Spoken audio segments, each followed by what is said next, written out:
Hello everyone, welcome back to the channel guys. आप सभी का स्वागत है कॉमर्स स्पॉटलाइट में। तो आज मैं आ गई हूँ एक और वीडियो लेके ज़करिया के साथ, जिन्होंने अभी इस टाइम जो है जून 2024 में अपना यूजीसी नेट एग्जामिनेशन क्वालिफाई किया and with a great score. And इन्होंने जो है अपना जेआरएफ क्वालिफाई किया है और जानेंगे इनसे कि किस तरीके से इन्होंने अपनी स्ट्रेटजी बनाई। मैंने जब इनसे पूछा सुना तो बहुत अच्छी मुझे लगी स्ट्रेटजी एंड आई थॉट कि ये चीज़ जो है वो बिल्कुल बच्चों तक पहुंचनी चाहिए और सभी एस्पिरेंट्स तक पहुंचनी चाहिए जो इस एग्जामिनेशन की तैयारी करते हैं, क्योंकि बहुत सारी चीज़ें हैं जो आपको अपने लेवल पे भी समझनी होती हैं और आप किस तरीके से पढ़ते हो वो चीज़ें आपको जो है अगर आपका साथ में कोई पढ़ने वाला बच्चा बताए तो वो आप ज़्यादा रिलेट कर पाते हो। तो इसीलिए एक सक्सेस स्टोरी आपके सामने मैं लेके आ चुकी हूँ। And welcome Zakaria, welcome to the channel. आप कंसिस्टेंटली इस चैनल के साथ जुड़े हुए थे एज अ लर्नर और आज आप अपनी सक्सेस स्टोरी शेयर कर रहे हो, तो I am very happy. And ज़रूर बताइए सभी को किस तरीके से आपने इस फील्ड में इंटरेस्ट लिया और किस तरीके से जर्नी चली और किस तरीके से अब आगे प्लान कर रहे हो। जी ma'am. Hello guys, Assalamu alaikum and a very good evening to everyone. As you know, my name is Zakaria Khan and currently I am pursuing my masters in commerce from Aligarh Muslim University. My my qualification background, if you comes to my qualification background, I have done my schooling from Jamia Millia Islamia. Then I moved to Aligarh Muslim University for graduation, and then for masters I am pursuing from the same concerned university.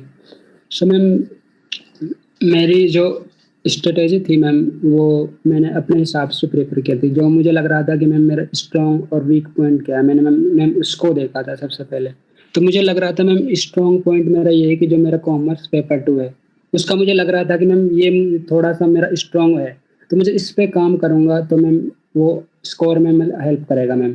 तो ma'am मैंने M com में admission लेने से पहले ही अपना plan कर लिया था कि मुझे नेट जेआरएफ की तैयारी करनी है। तो मैम जैसे मैंने एम कॉम में एडमिशन लिया तो मैंने उसके ड्यूरिंग ही मैंने इसके पेपर की एकेडमिक्स के ड्यूरिंग ही तैयारी करना शुरू कर दी थी मैम, प्रिपरेशन। तो मैम उसके लिए मैंने प्लानिंग की थी अपने हिसाब से मैम। उसमें मैंने क्या क्या किया था कि मैम जैसे मुझे लग रहा, मैंने एक अटेम्प्ट दिया था मैम, एक्चुअली उसमें मैंने बिना पढ़े ऐसे दे दिया था। उस टाइम मुझे सिलेबस तक नहीं पता था, फैक्ट यही है। तो मैम उससे मुझे क्या सीखा था कि मैंने सीखा था, मैं उससे बहुत करीब पहुंच गया था। तो मुझे लग रहा था कि मैम इस बार अगर थोड़ा मेहनत कर लूँगा तो हो जाना चाहिए, क्योंकि इस हिसाब से ये अटेम्प्ट रहा था। तो मैंने उसके हिसाब से फिर मैंने प्लानिंग की। मुझे लग रहा था कि पेपर 2 मेरा स्ट्रॉन्ग है, इस पर मुझे काम करना है अच्छे से। पेपर 1 मेरा ठीक ठाक है, मुझे इसमें 30 करना है, पेपर 2 में मुझे 70 करना है, क्योंकि मैम यू नो कि जो हमें रिसर्च करनी होगी वो अल्टीमेटली अपने पेपर 2 में सब्जेक्ट में करनी होती है। तो मैंने पेपर 2 पे ज़्यादा मेहनत की थी। बेसिकली यही था, मुझे पेपर 2 में अपने 70 प्लस मार्क्स को सिक्योर करना था, मेरा ये टारगेट था। मुझे पेपर 1 में 30 हो जाए तो मैं उससे सेफ फील हूँ, मैं उससे सेटिस्फाइड। तो बेसिकली मुझे 100 का टारगेट था मेरा और 100 में उससे हो गए थे मेरे। और अब पेपर का जब मैंने आंसर की से मैच किया था इस बार, तो मेरा पेपर 2 में क्या था कि मेरे 75 प्लस बन रहे थे कॉमर्स में। मेरे एक्सपेक्टेशन से ज़्यादा मैंने इसमें कर दिया था। 70 की मेरी एक्सपेक्टेशन थी, मैंने 75 प्लस इसमें कर दिए थे। तो पेपर 1 में 75 प्लस क्वेश्चन सही है इस बार कॉमर्स में। It is a great achievement जी मैम। एक्चुअली। जी मैम। और पेपर 1 में मैम मेरे बन रहे थे, मैंने 30 का स्कोर रखा था, उसमें मेरे 28-29 बने थे, 28 बने थे एग्जैक्ट। बट फाइनल आंसर की से एक क्वेश्चन बढ़ गया था, तो पेपर 2 में 74-75 बने थे। तो मैम आपको पता होगा मेरा सिर्फ 2 में पेपर था, उसमें जैसा पता लगा है बच्चों से ही, मैंने मोस्टली सुना है कि उसमें नॉर्मलाइजेशन में कुछ मार्क्स कम हुए थे। तो मेरा जो एग्जैक्ट स्कोर था उसमें अगर आप -6 क्वेश्चन कर देंगे तो वही 95-96 क्वेश्चन कुछ बने गए, तो वो 100। जी मैम। तो मैम वही मेरा स्कोर था। ये मैंने उसको थोड़ा सा उस हिसाब से स्ट्रेटेजी की थी मैम, कि अपनी स्ट्रेटेजी जो मैंने बनाई थी उस पर मैंने काम किया था अच्छे से, और मैम वही इम्प्लीमेंट की थी। और उसका रिजल्ट आपके सामने ही है, जो मैंने एक्सपेक्ट किया था उससे ज़्यादा मिल रहा था। और उसकी वजह थी हार्ड वर्क। 75 अगर आप स्कोर कर रहे हो तो it is great, it is actually great कि आप 75% स्कोर कर रहे हो अपने पेपर में, जो आई डोंट थिंक कि बहुत बच्चे कर पाते हैं।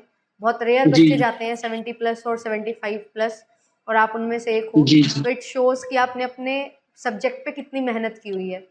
और मैं बिल्कुल सही अग्री करती हूँ कि अगर आप अपने पेपर 2 में बहुत मेहनत कर सकते हो ना 75 प्लस, तो आप पेपर 1 को थोड़ा लीनियंट कर सकते हो, बट अगर आप पेपर 2 और पेपर 1 में इक्वली चलना चाहते हो तो फिर वो 40-65 इस तरीके से आपको चलना पड़ता है। तो ग्रेट स्ट्रेटजी, ये चीज़ मुझे बहुत अलग और बहुत अच्छी देखने को मिली कि आप पेपर 2 पे बहुत ज़्यादा फोकस करने वाले स्टूडेंट हो और आपका क्लियर था कि मुझे रिसर्च इसी में करनी है। तो एक बहुत अच्छा मूव था जो मैं सभी को बोलूँगी कि ये चीज़ बिल्कुल आप ध्यान में रखो अपनी स्ट्रेटजी बनाते हुए कि आपका प्लस पॉइंट क्या है और आपको क्या चीज़ डिराइव करती है अच्छे से काम करने के लिए, अच्छे से पढ़ने के लिए, प्रिपेयर करने के लिए। तो ये सारी चीज़ें तो ठीक हैं। और आपने क्वेश्चंस जो है प्रैक्टिस करने होते हैं, प्रीवियस ईयर लगाने हैं, है ना, मॉक टेस्ट लगाने हैं, उनको कैसे मैनेज किया? मैम, जहाँ तक मुझे पता है मेरी जो जेआरएफ हुआ है उसका पीवाईक्यूज का 50% से 60% रोल पीवाईक्यूज का ही होगा।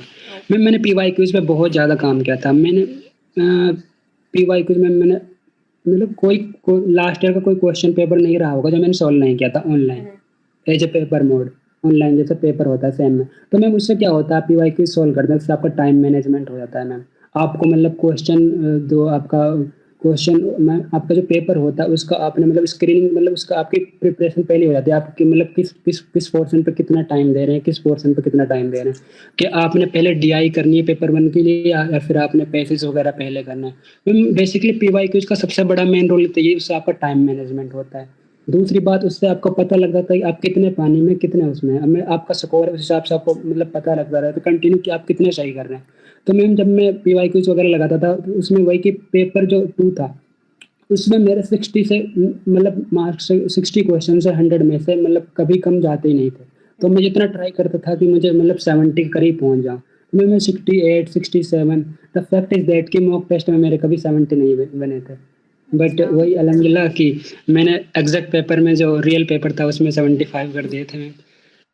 और मैम पीवाईक्यूज का मतलब यही है कि मैम वो एग्जैक्ट क्वेश्चन तो रिपीट नहीं होते, बट ये है कि कंसेप्ट जरूर रिपीट होता है। जैसे हाँ, मैम एक बिल्कुल। क्वेश्चन जैसे मैम कोई भी क्वेश्चन मान लो आप, उसके 4 ऑप्शन होंगे ना मैम, तो नेक्स्ट टाइम क्या एग्जामिनर क्या सोचेगा कि जो उसके और कुछ जो ऑप्शंस हैं, जैसे 4 कोई भी ऑप्शन हो, तो शायद नेक्स्ट टाइम उससे क्वेश्चन पुट अप कर ले। एग्जैक्ट क्वेश्चन कभी मैम वो नहीं होगा रिपीट, कभी कभार हो जाता है इन केस, एक दो ही क्वेश्चन होते हैं, ज्यादा नहीं होते। तो मैम एग्जैक्ट क्वेश्चन नहीं होता, बट ये है कि आपको कंसेप्ट पता लग जाता है, आपको क्लियरिटी पता लग जाता है, आपको पेपर का आइडिया पता लग जाता है, आपको मतलब रिपीटेड क्वेश्चंस का आइडिया हो जाता है मैम। और और वही कि मैम आपको हेल्प मिलती है किस किस टॉपिक में हमें ज़्यादा फोकस करना है। आपको ये पता लग जाता है कि इस टॉपिक से ज़्यादा क्वेश्चंस आ रहे हैं, इससे रिपीटेड क्वेश्चंस आ रहे हैं, तो उसी पे फोकस करो आप। ना कि मैम पूरा सिलेबस कोई नहीं पढ़ता, टॉपर भी पूरा सिलेबस नहीं पढ़ता। मेरे 4 पे मैं क्लियर बोल रहा हूँ, मैंने पूरा सिलेबस नहीं पढ़ा था, कुछ बच गया था। आप कितना भी पढ़ लो, पूरा आप कभी नहीं पढ़ पाओगे मैम, बट कोई इनर सेटिस्फेक्शन नहीं मिलता कि मैंने हाँ वो भाई मेरी रिटेन भी तैयारी नहीं हो रहता गई। ना पूरा, तो जी 100% तो रिटेन भी नहीं रहता, वो रिवीजन भी जी थोड़ा मैम, थोड़ा कम होता रहता है जैसे जैसे आप आगे बढ़ते रहते हो। जी मैम, वही मैम रिटेन में नहीं हो पाता मैम, रिवीजन के लिए भी प्रॉब्लम होती है। और वही मैम मैम इसी हिसाब से तैयारी की थी कि जो ज़्यादा इंपॉर्टेंट है उस पे ज़्यादा टाइम देना है। ये मैम की था, मैंने अपने नोट्स बनाए थे मैम। जो नोट्स थे मैम, मतलब वो मेरे लिए एक कहते हैं ना कि बहुत ज़्यादा उनका रोल था मेरे सक्सेस में। मैम नोट्स बनाए थे, आप बुक्स को ऐसा तो है नहीं कि आप बुक पढ़ लोगे ठीक है, लेकिन जब आप रिविजन करोगे तो ऐसा नहीं कि आप पूरी बुक्स को रिविजन कर लोगे, नहीं, उसमें टाइम हम्म।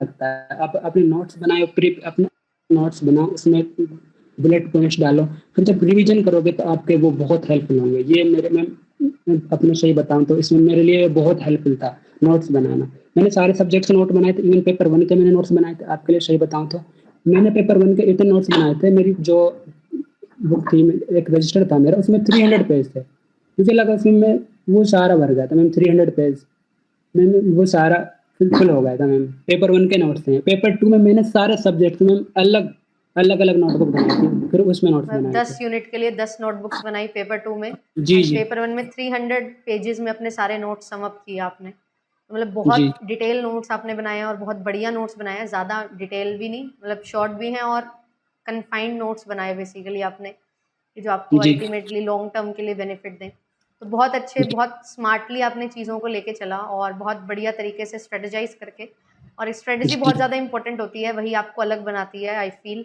और आपकी स्टोरी जी से भी ये चीज़ें मुझे सीखने को मिल रही हैं, देखने को मिल रही हैं, और मैं सभी को यही जी बोलूँगी कि थोड़ा सा एफर्ट डालना पड़ता है ना, अपने जी काम मैम, करना पड़ता है, वो ज़रूरी है, हार्ड वर्क करना ज़रूरी है, और वही जी अल्टीमेटली मैम, जो है वो रिजल्ट आपको देता है और बेटर रिजल्ट देता है। और अभी बिल्कुल आपने मैम। अभी अपनी मैम कॉम भी पूरी नहीं की है, और आपके पास रिजल्ट है।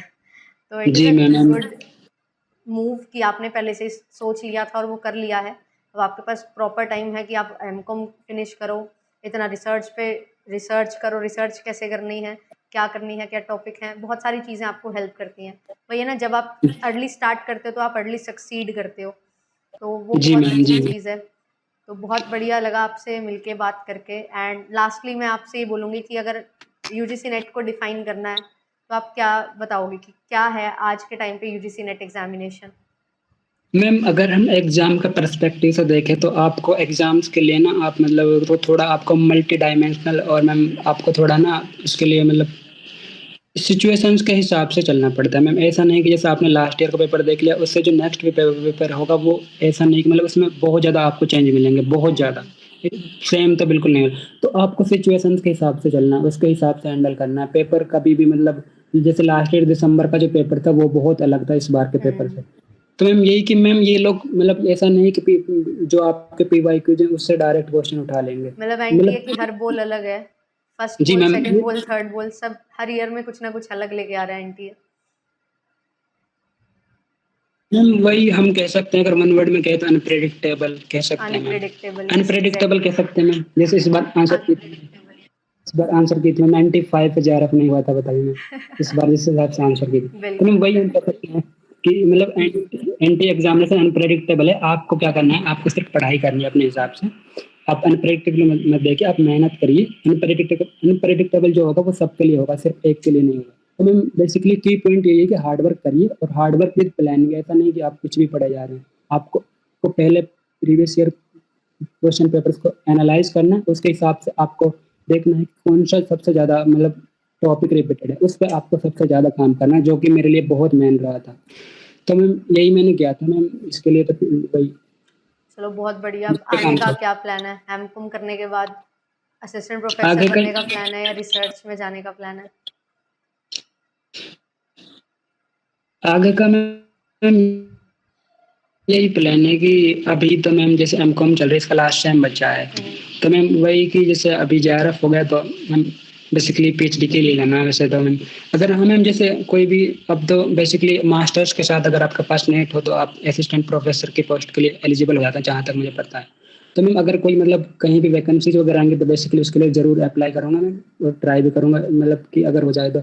और पीएचडी तो मैम अब करने का इरादा ही है पूरा, क्योंकि जेआरएफ तो मैम हुआ है। तो मैम नहीं पीएचडी का बिल्कुल, इरादा स्टार्टिंग से ही था वैसे। पीएचडी तो करनी उसी के चाहिए। लिए नेट और जेआरएफ की प्रिपरेशन स्टार्ट कर दी थी। नहीं, अगर आपको और अगर मैम पीएचडी मौका मिलती मिला है तो अभी बहुत असिस्टेंट अच्छा है। प्रोफेसर, जी मैम, मैम अगर मौका मिला असिस्टेंट प्रोफेसर की पोस्ट के लिए कहीं तो ज़रूर उसके लिए हाँ, भी ट्राई करूँगा मैं। नहीं बिल्कुल, आप एंट्री तो ले सकते हो असिस्टेंट प्रोफेसर के लिए, बट उसके बाद एसोसिएट प्रोफेसर बनना है तो उसके लिए पीएचडी रिक्वायर्ड है।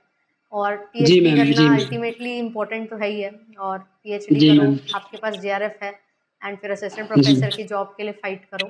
तो ऑल द वेरी जी best for your basically ma'am. Future. और यही चाहूँगी कि मैं जो भी आपने सीखा है वो आप आगे सिखाते हुए चलो, एंड इसी तरीके से डिस्कोर्स बने। And thank you so much for sharing your story. And आपकी स्टोरी से बहुत कुछ सीखने को भी मिला कि किस तरीके से आप चीज़ों को अच्छे से प्लान कर सकते हो और अपनी स्ट्रेटजीज़ के अकॉर्डिंग चीज़ें बना सकते हो। जैसे 70-30 पेपर टू पेपर वन में बहुत अच्छी चीज़ है ये। अगर आप वो अचीव कर सकते हो तो आप कर सकते हो। और 75 क्वेश्चन आपने सही किए हैं। आई डोंट थिंक कि बहुत सारे बच्चे इसको करते हैं। आई फील कि आप चुनिंदा 5 से 7 बच्चों में से हो जिन्होंने जी 75 प्लस स्कोर किया होगा कॉमर्स में इस बार। तो बहुत अच्छा स्कोर आपका रहा है। आपकी सब्जेक्ट पे कमांड बहुत अच्छी है, और सब्जेक्ट पे कमांड होना सबके लिए बहुत ज़्यादा ज़रूरी है, क्योंकि रिसर्च आपको अपने पेपर 2 में करनी है, पेपर 1 में नहीं करनी। तो इस पे जी ज़रूर फोकस करो। It is very very important point जो आपको यहाँ से सीखना है। जी एंड यस, जब बात आती है पेपर 1 की भी, तो उन्होंने बोला इक्वली इंपॉर्टेंट टाइम मैंने दिया। क्यों? क्योंकि पेपर में वो भी क्वेश्चन सही करने हैं, बट जी प्रोपोर्शनेटली मैम। टाइम इक्वल दो कि पेपर 2 में अगर ज़्यादा क्वेश्चन है तो पेपर 2 पे ज़्यादा फोकस, कंपैरेटिवली पेपर 1 पे उतना ही कम फोकस। तो ये बहुत सारी यस चीज़ें मैम। आपको सीखने को इस वीडियो में मिली। Thank you so much. मिलूंगी आपसे नेक्स्ट सेशन में। Bye bye. Thank you.